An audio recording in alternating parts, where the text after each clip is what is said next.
আমি কৃষ্ণপদ অধিকারী। আমার ছোট্ট এই সময় কম, শুরু করো। आइए देखते हैं मजा आएगा। কৃষ্ণপদ অধিকারী, আমার ছোট্ট একটা ইউটিউব চ্যানেল আছে। চ্যানেলটার নাম ডোন্ট কেয়ার। ফেসবুক পেজ আছে কৃষ্ণপদ অধিকারী নামে। আজকাল ভাবুন তো দেখি কি হচ্ছে আর কি হতে যাচ্ছে, কিছুই বোঝার নেই। জমি কার দিচ্ছে কে, কাহার জমি কে দিচ্ছে?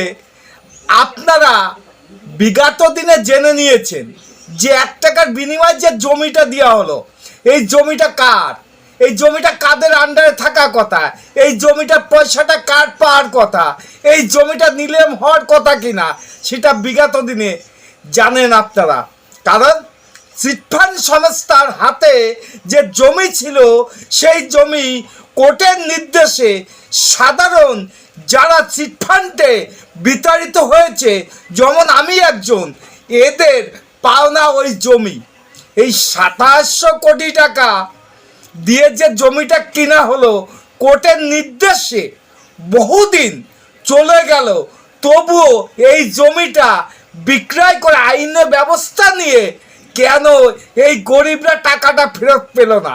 সেই চিটফান্ডের জমি একজন শিল্পপতি মহারাজকে দিচ্ছে। এই মহারাজের সঙ্গে একটা লুকোচুরি খেলা হচ্ছে কিনা, কি একটা বিতাড়িত খেলা হচ্ছে কিনা, না উনাকে একটা বোকা বাজানো হচ্ছে কিনা, সেই জায়গায় দাঁড়িয়ে এই কথাটা কোনো সংবাদ মাধ্যম বলে নেই। উনি ভালো করে জানতো যে জেনারেল কোম্পানিতে এই জমিটা লিস্ট দিয়ে আছে, সেখানে স্পেনে যে এই জমিটা কেন মহারাজকে দেওয়া হলো, সেটাকে নিয়ে আমার প্রশ্ন। দেখুন না ভিডিওটা ভালো লাগবে, যত দেখবেন তত ভালো লাগবে। আশা করি আপনারা সঙ্গে থাকবেন, দেখতে থাকেন video. Steel plant in the state of West Bengal. You know, a lot of us believe that I only played the sport, but we started a small steel plant in 2007, and in the next 5 to 6 months we will start building our new steel plant in Mednipur, and I must tell you this is from practical experience and not because I am with the Honorable Chief Minister. বাংলার বোকা মানুষরাও জানে যে ওই জমিতে শিল্প সম্ভব না, তবুও আপনি গ্যারান্টি দিয়ে বললেন যে 5 থেকে 6 মাসের মধ্যেই সমস্ত কাজকর্ম শুরু হবে। কি বললেন আপনি? আর আপনি না জেনে শুনে ওই জমিটা গ্রহণযোগ্য মনে করলেন। তারপরও আপনি যে বিপদে পড়লেন, সেটা আরো ভয়ানক বিপদ। আপনার সঙ্গে ছেলে খেলা হচ্ছে কিনা, এটা বাংলার মানুষের প্রশ্ন। কারণ জানি, বাংলার মানুষও জানে যে বর্তমানে যে জমিটা আপনাকে দেওয়া হয়েছে, ওটা চিটফান্ড সংস্থার জমি। ওটা আইনতভাবে এটকে আছে গরিবের রক্ত চোষা টাকা। ওই জায়গায় কোনোদিন কারখানা হতে পারে না, কোনোদিন শিল্প হতে পারে না। এটা আপনিও না জানলে বাংলার মানুষ ভালো করে জানে। যাই হোক, আমার ছোট্ট একটা ইউটিউব চ্যানেল আছে, চ্যানেলটার নাম ডোন্ট কেয়ার। ফেসবুক পেজ আছে কৃষ্ণপদ অধিকারী নামে।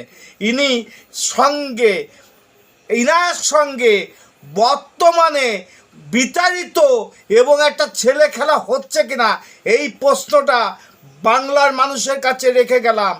ইনি যাই হোক, কতটুক জানা আর কতটুকু অজানা, কিন্তু জেনে শুনে অথায় গ্রহণটা করা লাগতো। কারণ ওটা গরিবের রক্ত চোষা পয়সা ওই জমিটা।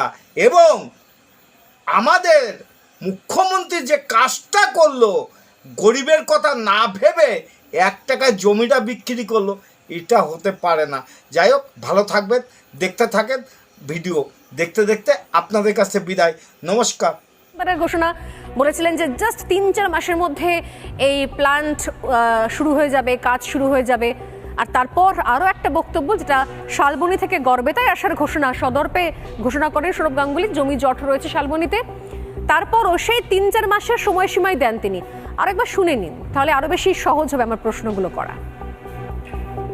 শালবনীতে যে স্টিল কারখানা করছে সেই নিয়ে কিছু বলবেন? হ্যাঁ, কারণ আমরা সবাই it's on the way. It's obviously it's a Bengal Business Council. So when I met Mamta Didi and said that I want to do a steel plant, she said, "You and steel plant? What will you do with steel plant?" I said, "No, I want to do." She did not know that we had two already in Asansol and in Patna. So then I showed her all the pictures and everything. That's what we do for last 10-12 years. So we are starting one in Corbett. खत्म tata bye bye